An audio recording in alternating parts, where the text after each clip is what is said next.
liberty, and justice for all.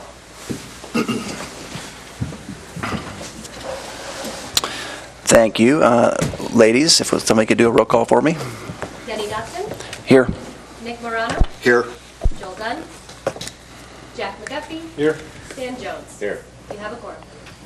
Thank you, Sierra. We'll go on to item number 2 for possible action, approval of today's agenda. I approve the agenda as prepared. Second. We have a motion and a second. Do we have any public comment? Bob?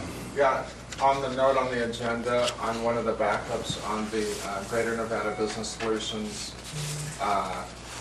contract, the commission accountant contract is an old one. The copy that you have in the backup expires June 2017. There's another one subsequent to that that expires June 2018. Just to make that known. But that was incorrectly put in the backup. Okay, so that's an older contract, but there was an extension that was... Yeah. Okay. Since Okay. Okay. I think we're good still. So we have a motion and agenda. Any other public comment? No. All those in favor? Aye. Aye. Motion carries. Okay, we'll move on to item number 3, public comment. Public comment on items that are not on the agenda. Gentlemen, any public comment? Hearing none, then we'll move on to action item number 4.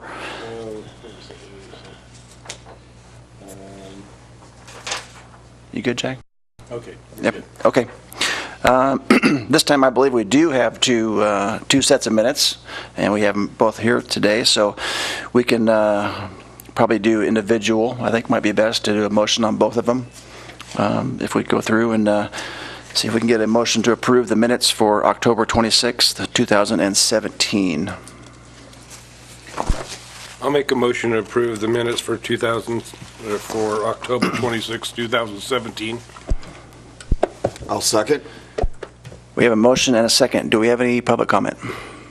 Hearing none, I'll ask for all those in favor. Aye. Okay, Aye. move it on to 4, item number B, approval for the minutes of November 30th, 2017. Do I entertain a motion? I'll make a motion to approve the minutes for November 30th, 2017.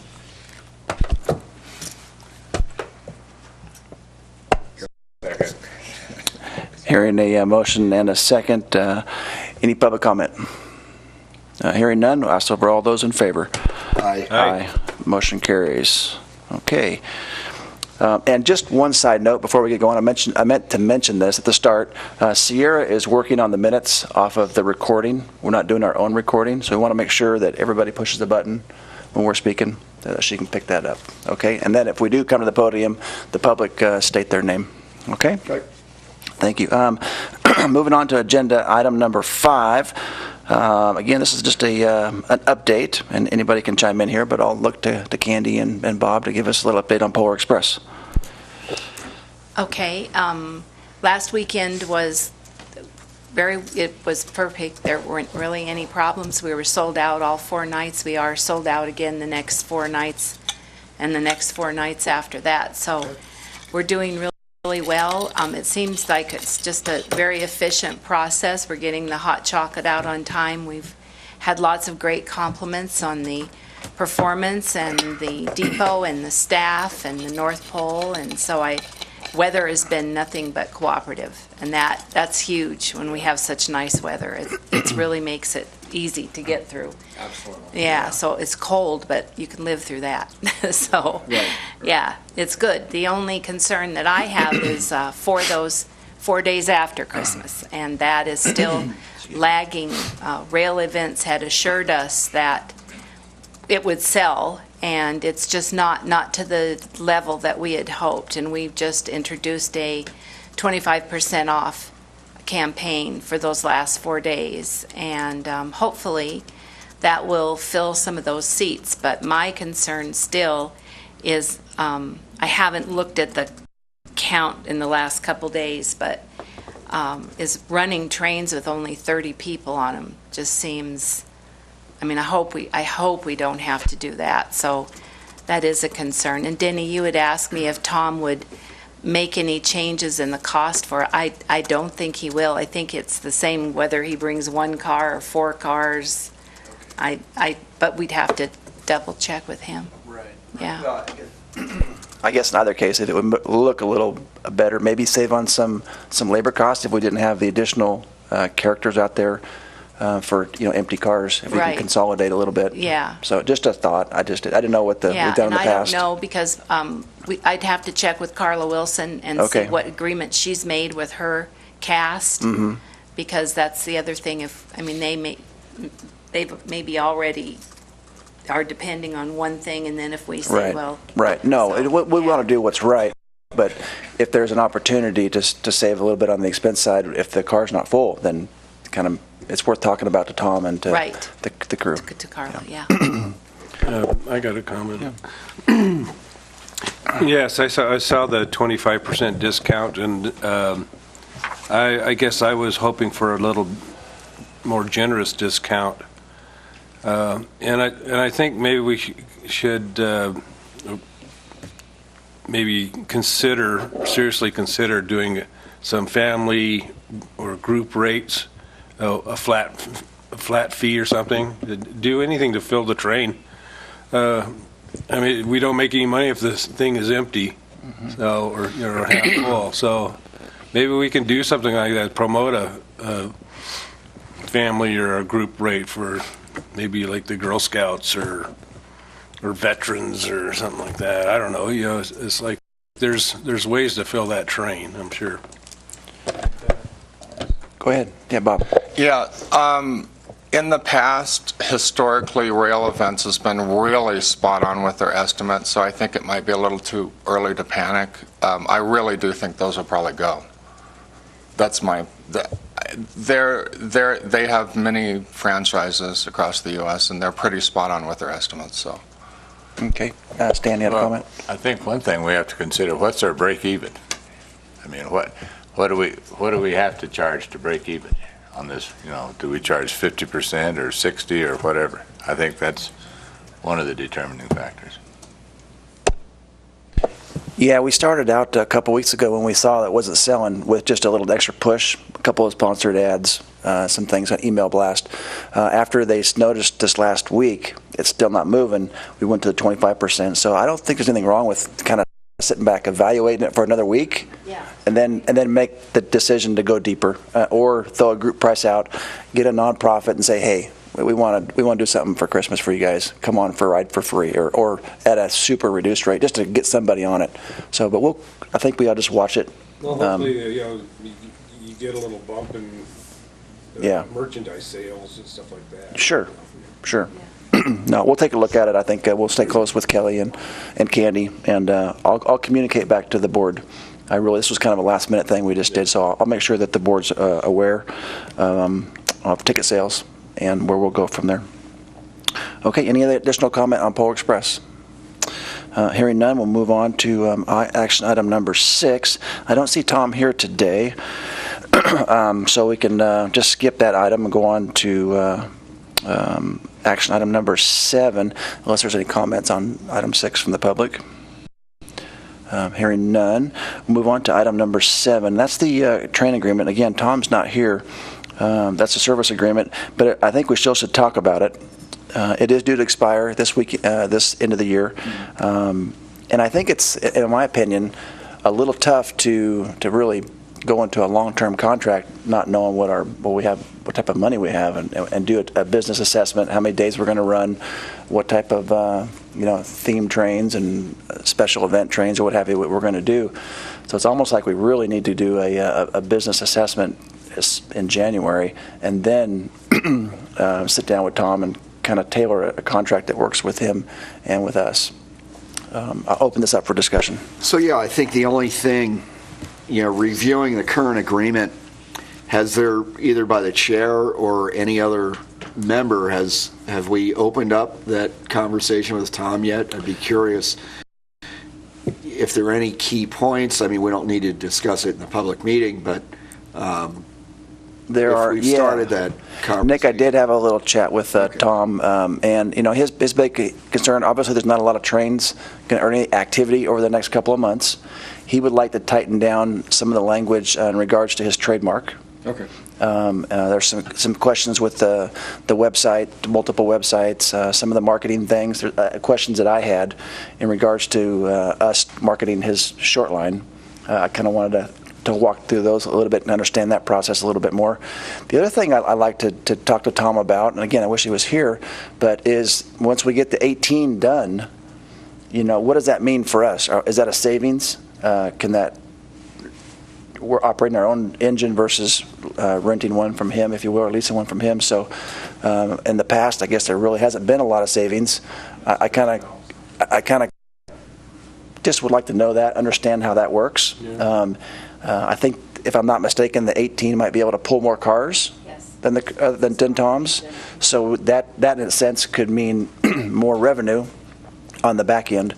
But again, those are just some of the things that we want to talk to Tom about once we kind of figure out where we are. I think that I would like to circle back to Tom and just make sure we have maybe just something in place, maybe if it is a month to month, just to, I don't know that we have anything coming up, Candy, other than a special train in April. Mother's Day. Mother's Day? There's the Pops. Oh, and a Pops. And Pop. So we got, that's in late spring. Okay, oh, that's a diesel? Okay. And so is Mother's Day traditionally has been a diesel, but we could make it steam. I mean, Okay. those are all things we do. Yeah, the other question I have is does Tom doing any type of inspection or maintenance underneath that contract outside of what Mr. Dorr does? Do we know that? I believe he does. I think there's something in here. So that would be something that we want to make sure that we're not leaving ourselves uncovered on. But yes, go ahead. I believe with regard to is there any savings using our own 18 engine, I believe there's a lease back contract with Tom whereby he pays us annually to lease that back from us. So there is that there versus using his number 29.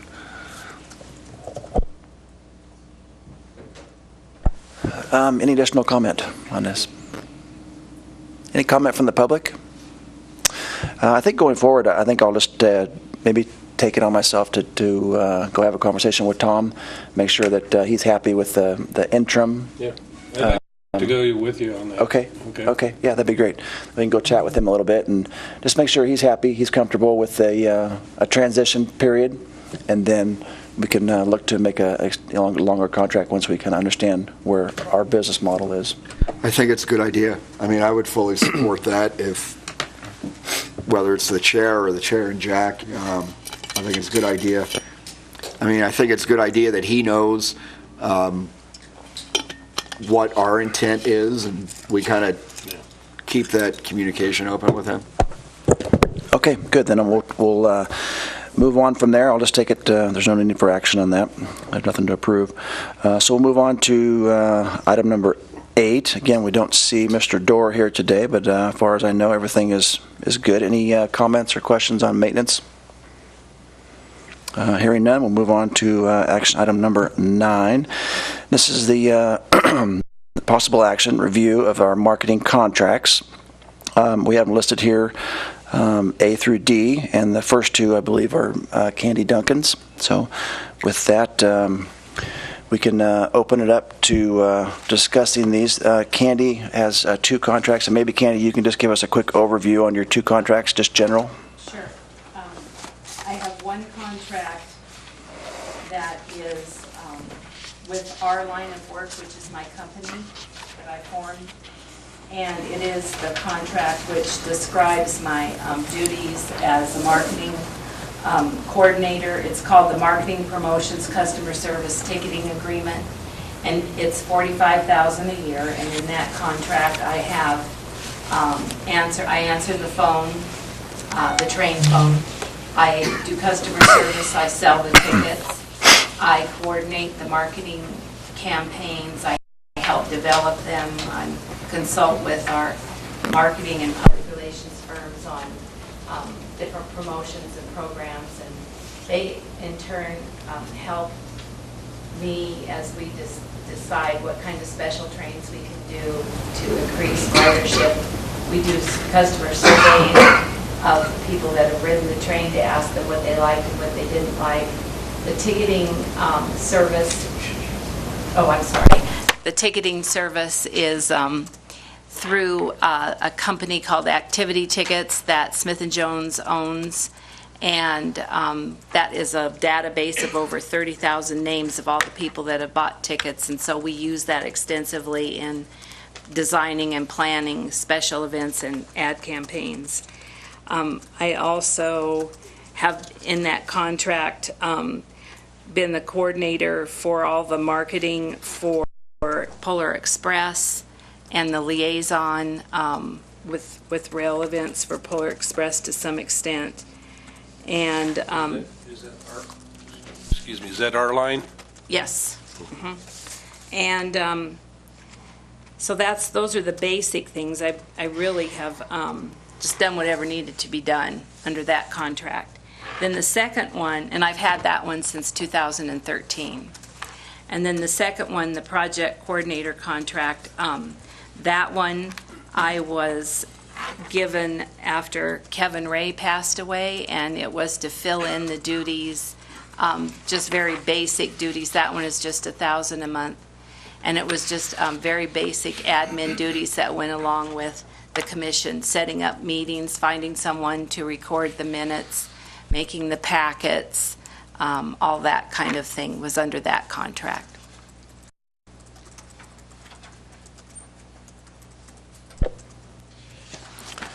Any questions from the board? No.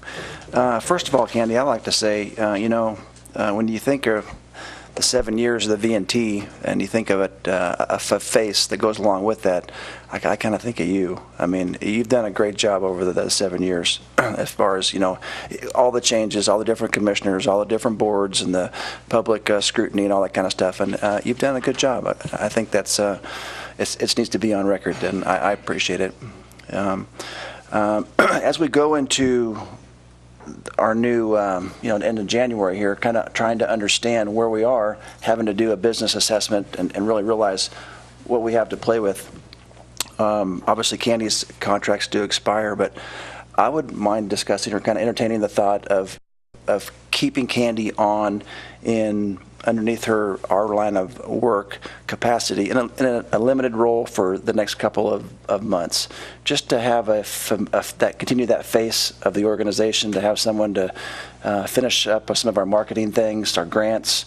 There's the depot, breakdown of the Polar Express, those kind of things, to communicate with Tom on little things that we need to if one of us isn't available. So just to have that person as a kind of a point-to person in case we get any media calls.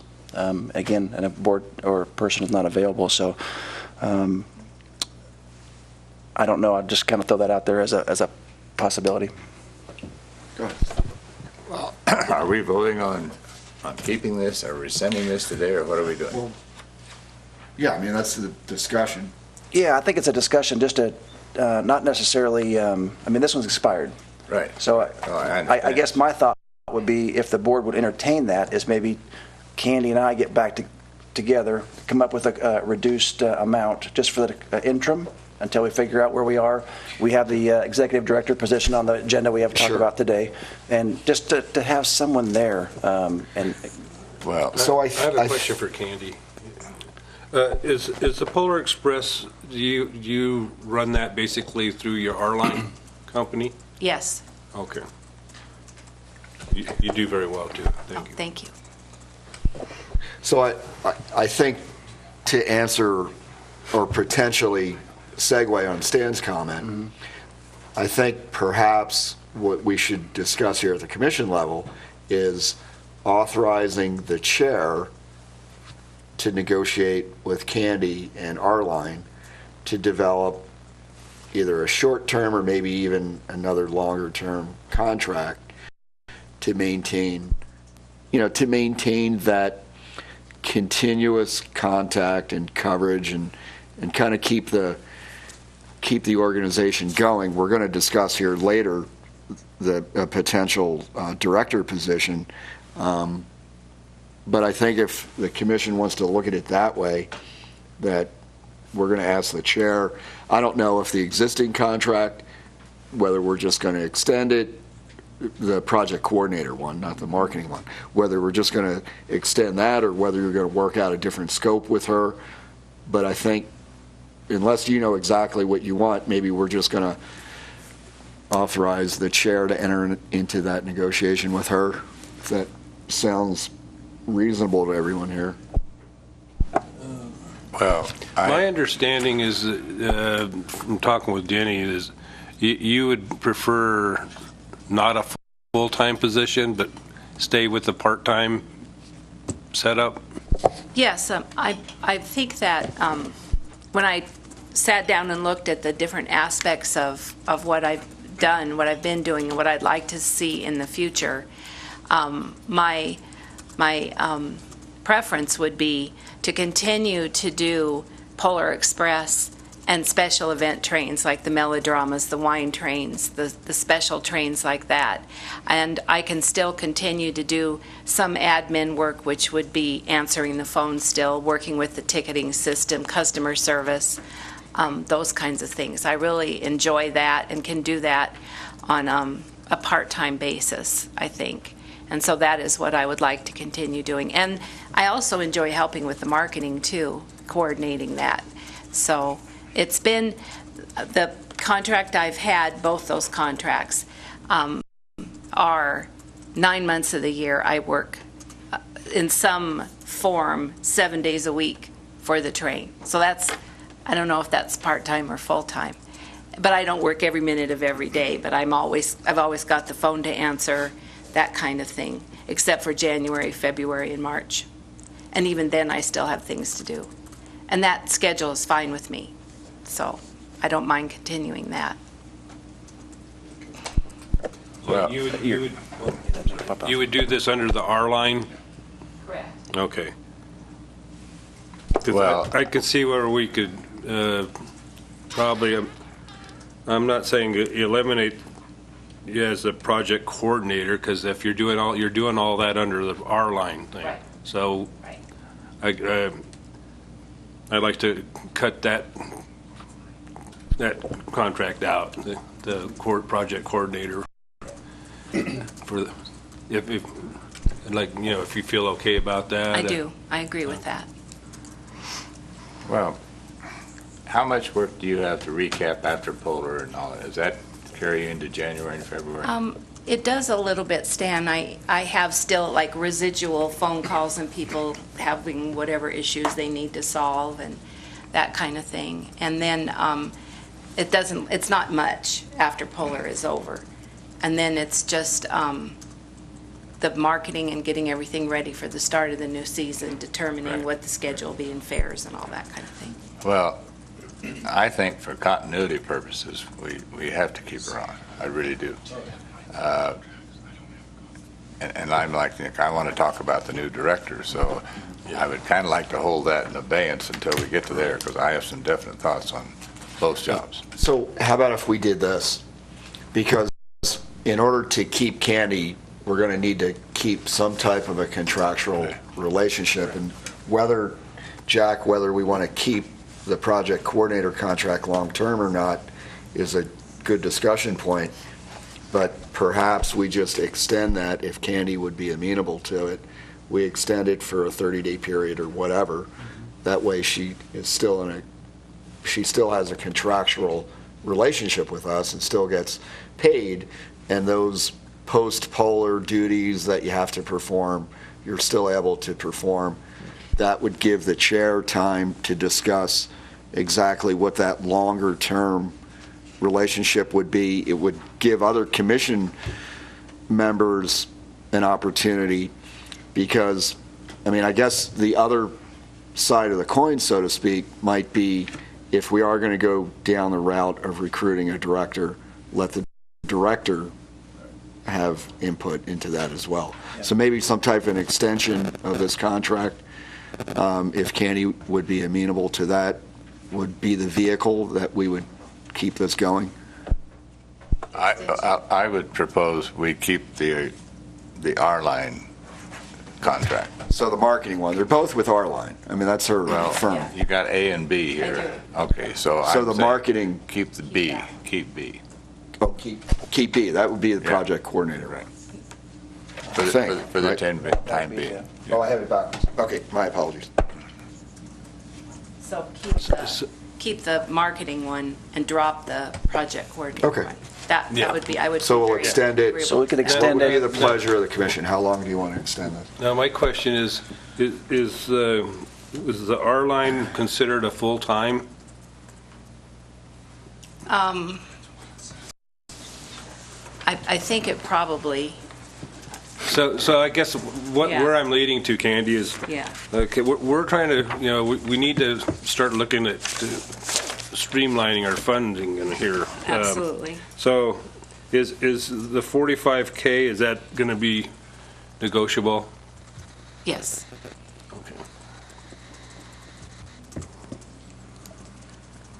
Okay. So I don't know if we want to negotiate that now, or. Well, that's about What- some- if you- 3,700, and in some of those duties, we won't necessarily need right now. I like the idea of just extending one of these contracts, but it might be, Okay. it might be a little pricey Yeah. for what we need just for the next couple of months to the transition. Right. Okay. So, So you might Is there a- start thinking about what would be a good price for you, We don't want to undercut you or anything like that, but Right. we're trying to look where, if we can save some money, we definitely want to do that. I appreciate that, and you can understand my position that we're basically, our line of work, marketing contract is $3,750 a month, and the coordinator is $1,000, so that's $4,750 a month. So I'm not expecting that you would continue to pay me that amount, but I would hope that it would be more than $1,000 a month. Oh, yeah. That it would be some okay. fair Well, amount in between those Well, that's good to know, two. we need to know where you're at, kind Yeah. of thing, so, Yes. okay. So sure. I can definitely negotiate that, yes. Okay. That sounds great. We don't want to Well- lose you. We think you're. I suggest that we have Denny and Candy work out an agreement and read it to be until a new director is on board. And then that time, something else. okay. Do we have any public comment on this? Okay. So with that, a motion for this to entertain would be, Nick, do you want to take a stab at it? So, let me take a try here. I move to extend the marketing / promotions / customer service / ticketing agreement with Our Line of Work LLC until that time that a new executive director is hired, and further authorize the commission chair to work out any additional details in modifying the scope of work or the compensation of that agreement. I'll second that motion. Okay, we have a motion and a second. Any additional comments? Candy, are you good? Yeah, that sounds fair. I'm Okay, agreeable great. to Then that. Candy and I will take it from there. With that, all those in favor? Aye. Aye. Motion carries. Okay. Okay. Okay, We need so- a motion for item A as well. Yeah, well, I guess we The could do, project? we could do a project coordinator, but that does expire. It is expired at the end of the year. Yeah, okay, so we'll just let it expire. Just let it expire. Okay. Do we- I think we need a motion for We that. don't need a motion, okay, good. Nope, that's good. Okay, we'll move on to action item number 9, letter C. This is with Smith & Jones. Smith & Jones the contract is there, and they do a lot of stuff there, everything from our website to some ad buys to Candy, maybe you can jump in there too with some of the things they do. sponsored ads, that kind of stuff, social media, They do the brochure, graphics. They do the ticketing site, as we had discussed. I guess that's under a separate agreement, but they Yeah. do the ticketing site.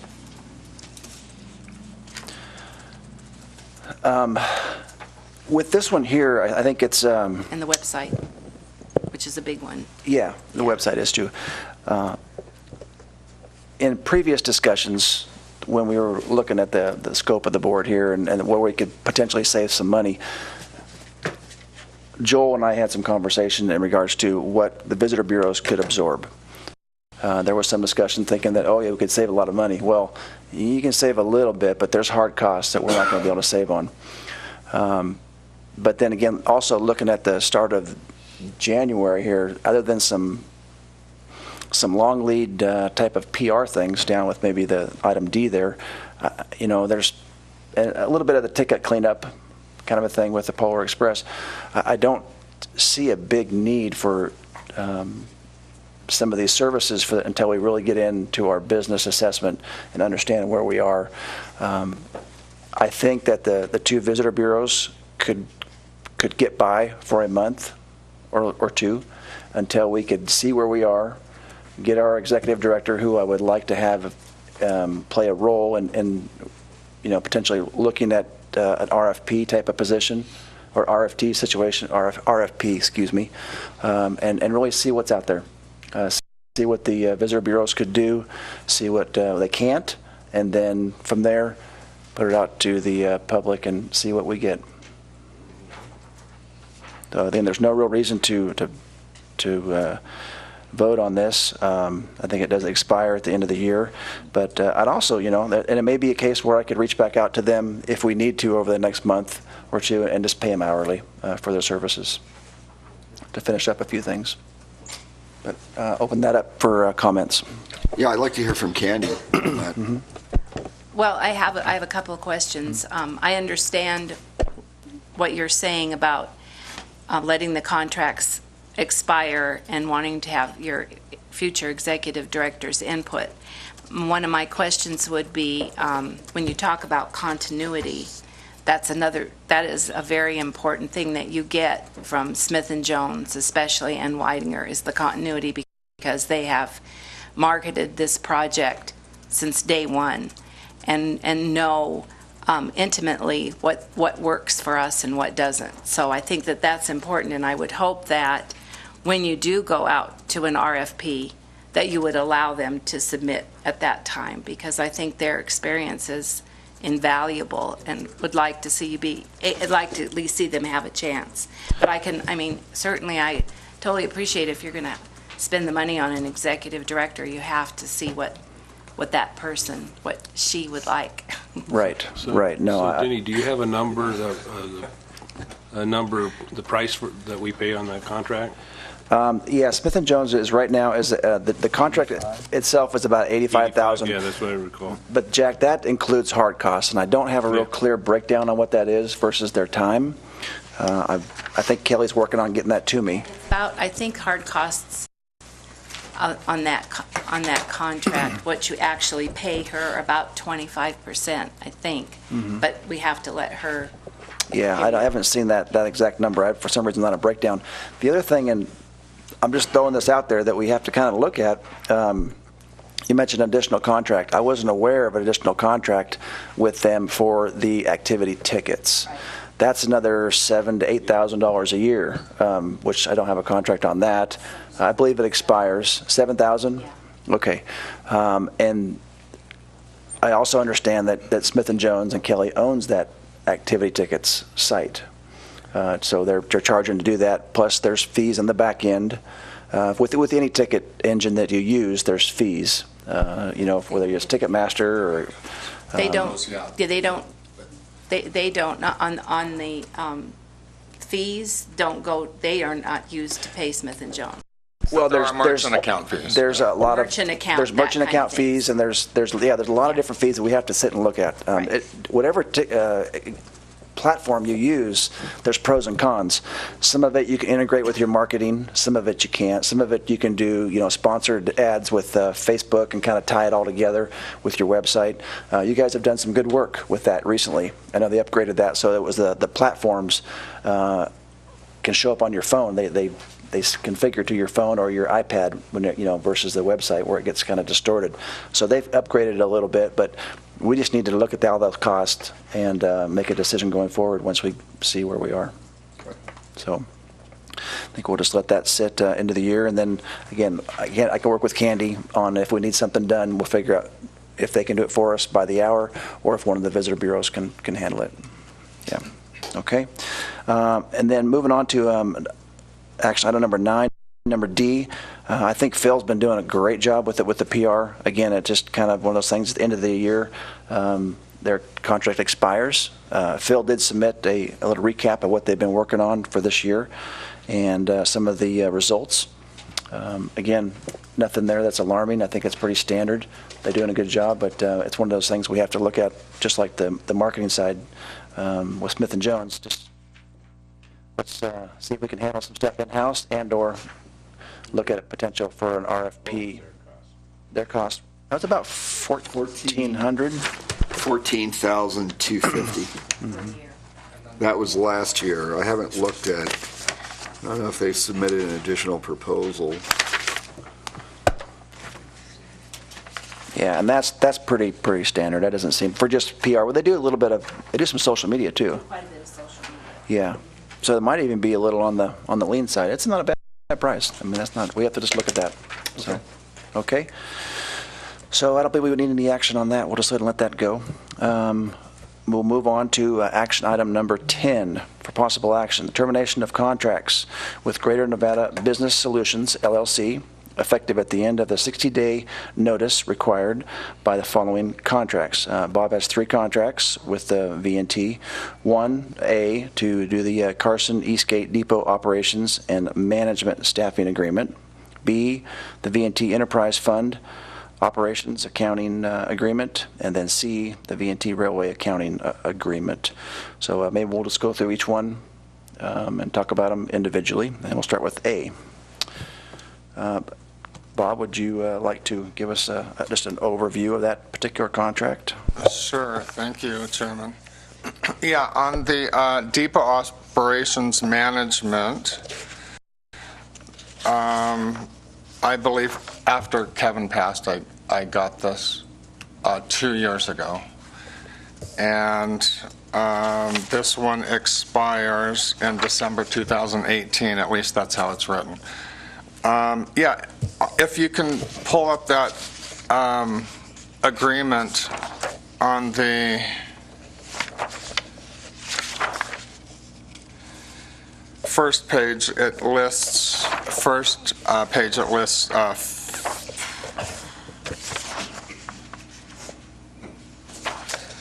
5 general scope of work items there. But it just has to do with the management of the depot operations, really, and everything that needs to be done basically up at the depot.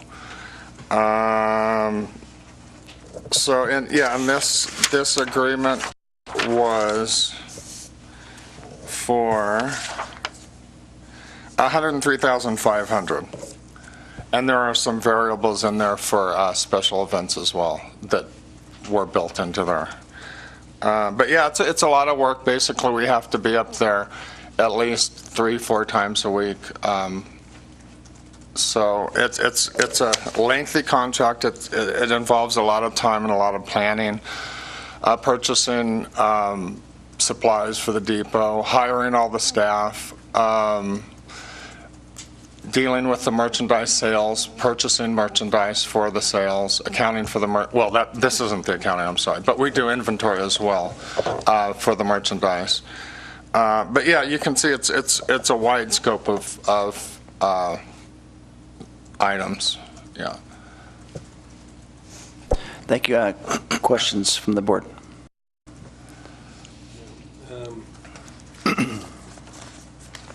And it is inclusive of Polar Express as well. It's together, it's 103,500. And there are some variations, not much, and I don't bill over that, for special events if they're needed above and beyond this contract. There are some small, very small provisions for extras, which we really haven't used.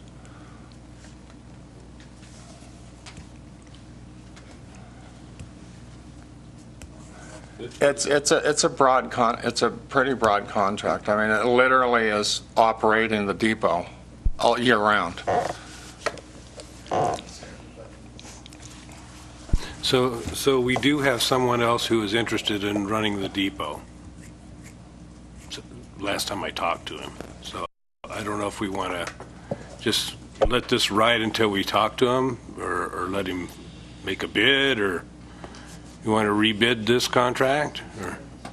No, I think actually, Jack, what we're kind of thinking about doing here is we look into a business assessment and hiring an executive director. A lot of these roles would fall under that person. Okay. So I think that in order to start that process, giving Bob a 60-day notice. But they're going to rely on our input to start the process too. Yeah, a lot. If I may say, a lot of that has to do. They literally have to be up there. Mm-hmm. Okay. Any additional comments? I mean, I just thought that go ahead. I think we just have to continue like we did with Candies. We just, until we get a director, we're kind of operating in limbo here. Yeah, but the train isn't running yet. That's right. The train not isn't running. after That's right. the expiration of this contract. So. Yeah, I obviously things get real quiet here. There's not a lot to do over the next couple of months, but this contract here runs till, for another year. At this point, in my opinion, I think we look to give a 60-day notice. We work through the transition to find an executive director.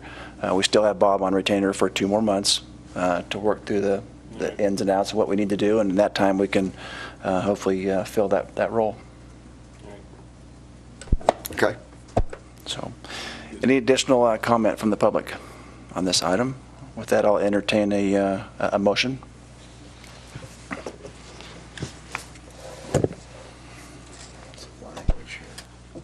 I'll make a motion to continue item 10A. Isn't that what we're talking about? No. No.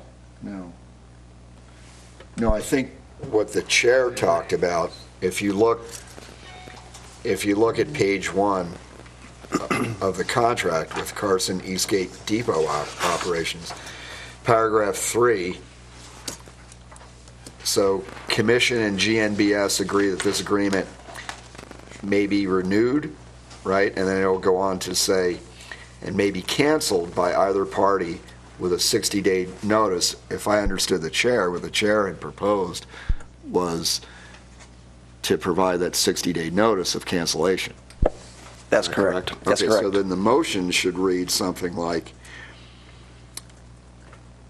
I move to notify GNBS that in accordance with paragraph 3 of the Carson Eastgate Depot Operations Management and Staffing Agreement, the Commission is providing 60 days notice of an intent to cancel subject contract. I have a motion. Do I have a second? Second. Do you have any public comment? With that, I'll entertain a vote. All those in favor? Aye. Aye. Motion carries. Okay, we'll move on to item number 10B. This would be the V&T Enterprise Fund Operations Accounting Agreement. Again, Bob, if you would walk us through that, if you like. Yeah, Denny, thank you. Yeah, this agreement is for $2,500 a month, and it's for the Enterprise Fund Accounting Services. And on the second page, there are a list of 12 responsibilities, and basically It's the accounting for the operational arm of the commission, which is the enterprise fund, also known as the enterprise fund is what this accounting contract is for. And this one is slated contractually to end December 31, 2018. Again, it's for $2,500 a month. Okay, thanks, Bob. And then on this, again, if you look on that first page, item number 3 under the terms, the similar language and the 60-day notice. With that, how are we going to take care of, paying the bills? And I believe Mr. Gallagher, if you could come up and give us an idea how we'll handle this transition.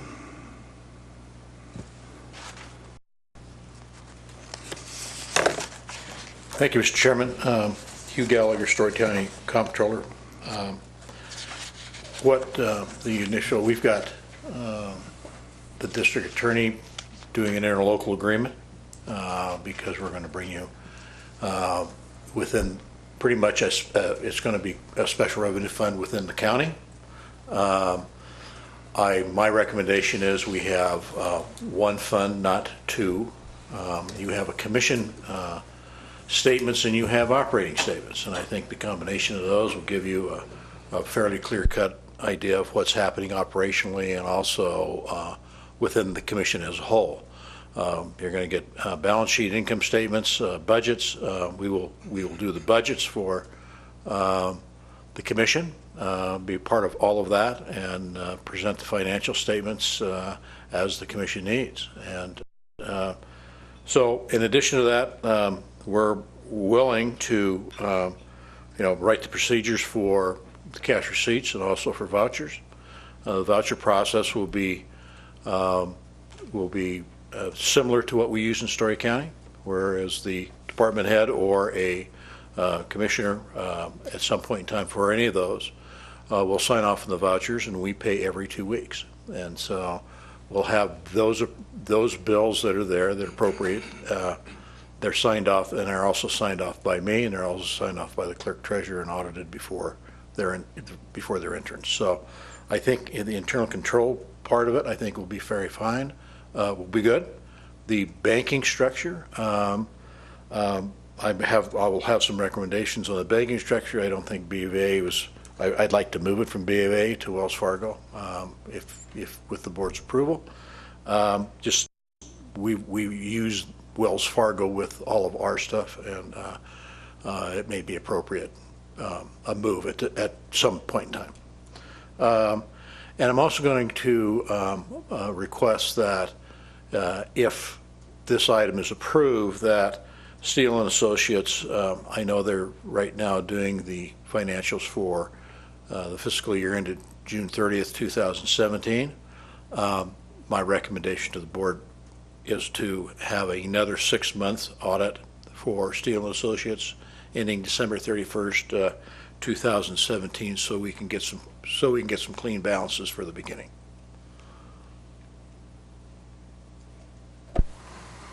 We discussed amongst ourselves that we would also note the amount of time expense by Story County, or your department basically, as a in-kind contribution to the V&T. Yes, that was discussed. I don't anticipate a lot of because since we're going to do this as we do with all of our 35 departments within Story County, that once we get all of this down, it's minimal. But on the other side, it all depends on whether or not you're going to have a PERS employee or not. If you're going to be a contract, it probably won't be, but if you're going to hire them, I think it's obviously going to be a PERS thing, which we can also do the payroll thing. Payroll thing is pretty easy too. So, but it will be in kind. Yes. Yeah, I don't think I have any objection to an internal service charge or in-kind contribution for your time and for your department's time. I mean, I think that's entirely fair and in accordance with general practice. I mean, That's something that we have the district attorney Yes. crafting an MOU. well, yeah, I mean, you should have a standard internal service charge or a rate, Okay. something, I would assume. Well, I support the audit. I think that's something we should do too. What is the timeline on that audit, Hugh? If we were, You know- if we were going to do a business assessment in January, January meeting, if you would, to really dive into it, and Yeah. is that going to be available? So we have something by then? I'm not sure where Steele and Associates are with the June 30th. I know that they filed an extension with the Department of Taxation. So your financial report for June 30th, 2017 is still out there. I'd like to see them continue because I'd like to get clean beginning balances for at least January 1st, and then we can go forward. And we'll still, I mean, this is with one fund instead of two. Your year end is going to be the fiscal year end on June 30th instead of having one on December 31st and one on June 30th. That would be good, Okay. yeah. Are there any obstacles to that in regards to taxation or some issue for why there was two funds set up on two different fiscal years? Where do you get where? Go ahead. I believe enterprise fund, the term is a legal term, and general fund's a legal term, and they're set up that way for a reason, but you'd have to go through the tax department to sort that out, if that's the board's goal. I've talked to the Department of Taxation. If it's, if you are a special revenue fund or an agency fund, you have, all you're doing is the commission fund was I'm not real sure why it was used, but you segregate the operations from the general stuff, and you're still going to have a good balance. And the two different years will be now combined to June 30th. Really could be just done with like object codes, right? I mean, if you want to break down on what the depot costs are versus a Polar Express, Right. okay, that's easy. Okay. Any additional comment on this item? With that, I'll entertain a motion. Good luck. You're pretty good at that. You want wanna try that again? You want to try again? All right, let me try that one again. So, I move to provide notification in accordance with paragraph 3 of the contract with Greater Nevada Business Solutions to provide 60 days notice of an intent to terminate the enterprise fund accounting contract. I have a motion. I have a second. Second. We have a motion and a second. Any additional public comment? All those in favor? Aye. Motion carries. Okay, we'll move on to item number C, the V&T Railway Accounting Agreement. I believe this is a general agreement. And Mr. Robinson, if you can give us an overview, that would be wonderful. Yeah, thank you, Chairman. This commission accounting agreement is set to expire, again, like I said earlier, this is an old contract that you have as backup, but there's a more recent one that ends June 30, 2018. And this agreement is for not to exceed $750 a month, and the scope of work is on the second page, and there's 12 items within the scope of work. Mr. Chair, I apologize, but when I made the motion for the previous item, I was looking at the enterprise. No, actually, I take that back. I made the correct motion.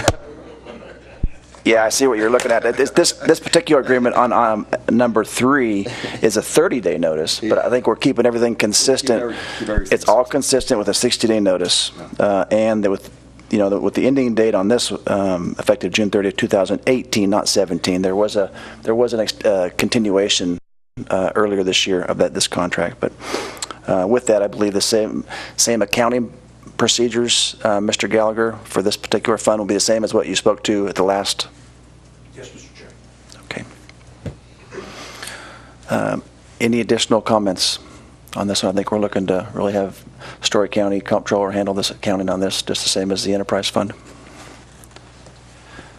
Hearing none, I'll entertain a motion. You're doing good, Nick. You can, Anyone else want to take that? All right, let me try that one again for a third one. Okay.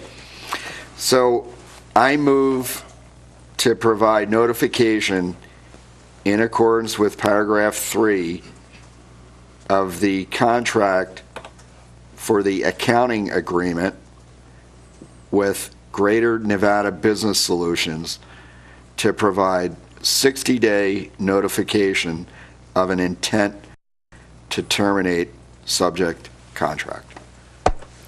I have a motion. Do we have a second? Second. We have a motion and a second. Any additional comment? Yes. Yes, Bob. Yeah, on all three of these contracts, I'd be open to the idea of renegotiating when it goes out to bid. Thank you. When all three go out to bid. Thank you. Great. All those in favor? Aye. All right. Aye. Motion carries. Okay, and then with that, Sierra, you have a few letters that are been drafted by Micro, the official notice for Bob on all three contracts. We'll move on to item number 11 for possible action, approval of the treasurer's report. These are accounts payable claims in the amount of $80,075.21. In your packets there is just a list of checks that we need to approve today, and we'll get them signed so that they can be paid. Any comment? Hearing none, I'll ask for... Do we have that money? Yeah. Okay. Yeah, I think so. So I'll entertain a motion to, on this item. I'll make a motion to, it didn't go on, okay. I'll make a motion to pay the accounts payable claims in the amount of $80,075.21. Second. We have a motion and a second. All those in favor? Aye. Aye. Motion carries. And then we had on item 11B, accounting procedures and policies. We really don't need to discuss that. I think that was on there kind of for Mr. Gallagher to kind of give us an update, but we kind of give us that already through the other action item. So we'll move on to item number 12. Again, for possible action, approval to start the hiring process for an executive director to handle day-to-day duties for the commission. In your packet, I provided a very rough draft for a job description. I had our HR department kind of take a look at it. This is just a starting point, folks. I just something to talk about. There's a lot of things here to decide whether this person would be our employee. Do we look at a contractor? Do we look at PERS? That kind of thing. So it's just to start the dialogue, the conversation here in public. So with that, I will open it up. So I think, just for discussion, I think we have a couple of different directions we could go here. You know, I think based on the work the chair has already done in terms of coming up with the position description for the executive director, we could have either, I would assume, the Story County, or in my case, I could definitely have the Carson City HR department advertise it. We would make the assumption that would be, Mr. Gallagher had brought it up earlier, that would probably be a PERS position, probably be a public employee, so to speak. I mean, the other way is to go out for a request for qualification, a request for proposal, and seek a contract employee. So there's benefits to both, and there are drawbacks to both. But I think that's a basic decision that we should probably take today on which way we want to go with that. And then the process is fairly straightforward. Once we kind of make that determination on which way we want to go, then that's going to lead us down one or another processes. So.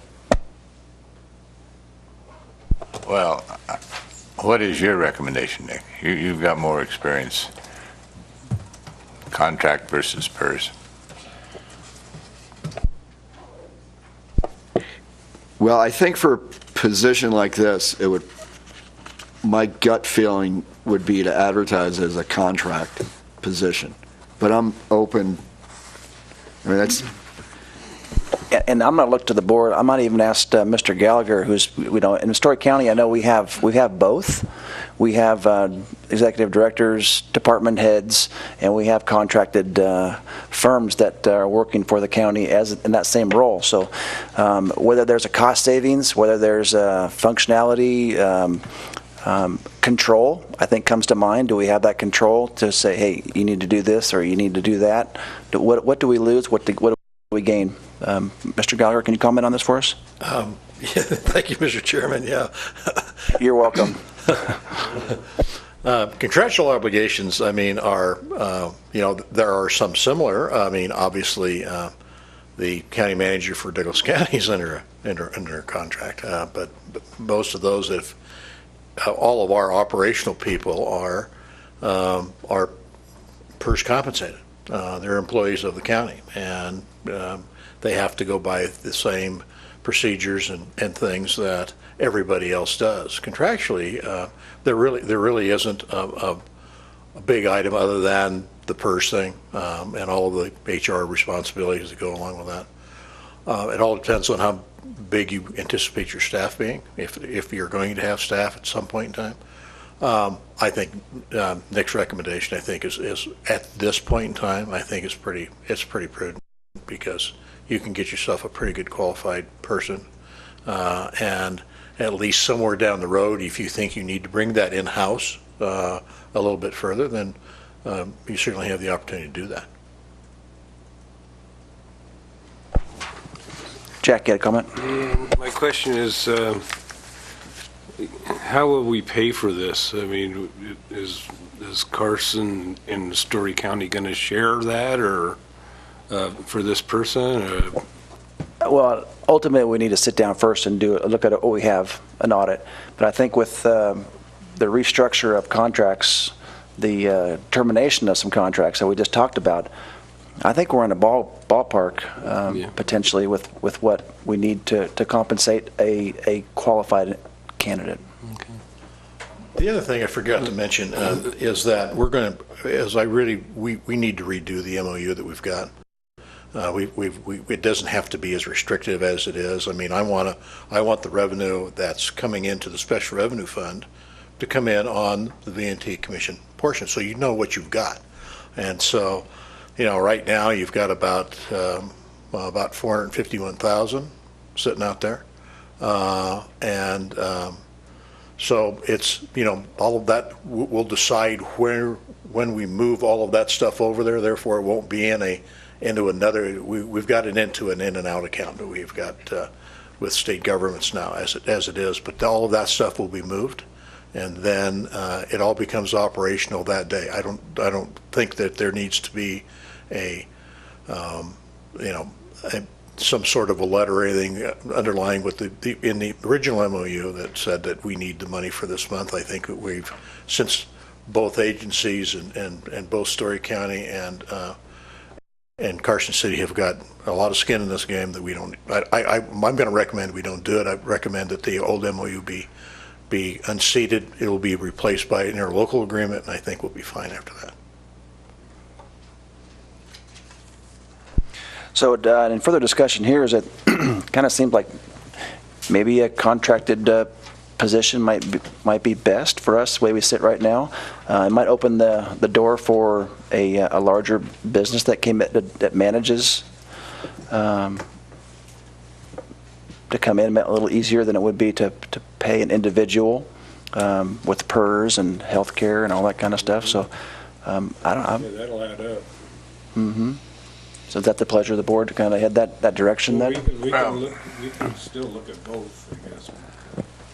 Well, you got to keep in mind, you can't hire a director without some staff support. If we want this thing to operate, that director has to have some staff support. And we've got to build that in right now. We really do. I wouldn't apply for the job if you didn't have staff of support. Agreed, Stan. But I think that one thing I want to make sure we know is, I got Sierra here she's my admin there for Virginia City Tourism, and I kind of see her staying in that role to help out with some of the admin stuff. Potentially, Candy, if you will, could fill some of that void, or some of those duties too, to keep a executive director focused on the bigger prize, if you will, or a contracted employee. Denny? Yes. Listening to your discussion, I just have had a thought. I don't know if it's practical or not. But when you talk about hiring an executive director, I think you're right, and there's a lot of expenses that go along with that, especially if you make him he or she a public employee. But one of the things I was thinking is that maybe rather than having just one person be the executive director, if you might think about having an executive team, which would be comprised of your train operator, your depot operator, and your marketing manager, and your budget or accounting group, so that you've got a team and you're not putting all that responsibility on just one person. You don't have to have a big office for all these people. They can be contractual. They can still operate out of their own home offices, and that might save you quite a bit of money if you could do something like that. Those are great points, Candy. The other thing that ties in with that is to bring it all together, though, we do need some type of a cloud-based system that's, when we use Box or what have you, so that all of our records and files are all coming to one location. We've got stuff scattered everywhere, and that's a drawback, in my opinion, and we need organization there, and that might be something, too, that I can lean on Sierra here. We talked a little bit about starting a V&T organization, a cloud-based file cabinet, if you will, because there isn't one right now. Stuff is definitely scattered. Additional comments on that? Yeah, that would be something that, yes, that would be something a director would be able to, we should be able to coordinate. Mm-hmm. Yeah. Okay. So I think to build on the end of your comment, Jack, as well as Stan's, if it sounds like we're all moving towards a contract employee, and also Candy's comments, we could actually put a request for a proposal out. It would include all of those functions that we want performed with a total budget. Right. And the budget would obviously have to include, support for whoever would actually win the proposal. But do you all think that would be something that we can incorporate into a request for proposal, put it out, get a number of responses, and that would cover that whole menu of requirements that we would have? I think we can do that. I've been through a couple of those processes before, and I think there just needs to be language in that to understand that it's kind of new. Things may come up that we don't foresee. There's got to be a little bit of a wiggle room in that from both parties, the award winner and ourselves, knowing that we're going down kind of an uncharted territory a little bit, that things will come up. But yeah, I kind of like that direction. Yeah, hopefully we find somebody who can teach us. Yeah. Mm-hmm. Any additional comments? So with that, would I entertain a motion? Stan, you want to take a crack at it? Well, just, have we decided who's going to do is Carson City HR going to do the advertising, collecting? Well, it would actually be contracts. Right. It wouldn't be HR if we're going to go down. Okay, Right. that's right. Right. So really, it would be, I guess myself, I could probably work together a request for a proposal to contract someone to take on these responsibilities and these duties that we're looking for, and we'll have. I could still look to some of our different visitor bureaus or the HR departments to advertise. That's no big deal. Or with Sierra, we can come up with a way to strategize that. I guess just to keep the motion simplified, just make a motion to start the hiring process for an executive director to handle day-to-day duties for the commission. Or we might need to adjust that. I think that for a, I don't know if we're really looking for an executive director at this point. That would be maybe, or do we have the wording on here? We have the wording as an executive director for the day-to-day. I guess we're starting the process, not necessarily for an executive director, but for someone to contract out. Or is that splitting hairs? I don't know. Well, either way, we're starting the process. Details can be galore here. You know. Exactly. Yeah. So maybe what we're talking about is professional management. I like that word. I think that covers a lot of things there. And we want to put a time frame here. We want to advertise it for 2 months, 3 months. I would like to get it ready to go by the first of the year and get it out there and advertise it. No, I understand, but I mean, Yeah. how long are you going to advertise for? I mean, typically a 30-day opening. Right. Yeah. I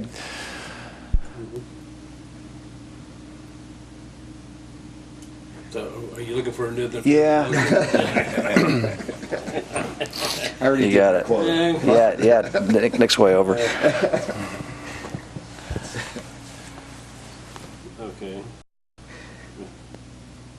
Okay. Starting. Okay. So to redo my motion. So I'll make a motion to start the hiring process, 30-day process for a professional management person to handle day-to-day duties for the commission. That sounds great. We have a motion. Second? We have motion and second. Second. Any additional comment? All those in favor? Aye. Aye. Motion carries. Right on. Right. All right, we're rolling now. Okay, we'll move on to action item number 13 for possible action. Next meeting date will be scheduled for is January 25th, 2018.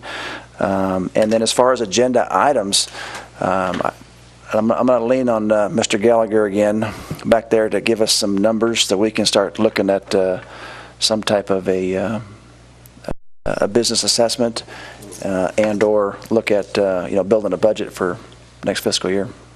What time would that meeting be? I think we're going back, Jack, to our regularly scheduled Back to 1 p.m.? 1 p.m.s. Okay. January 25th? Yes. Better for me anyway. Yep.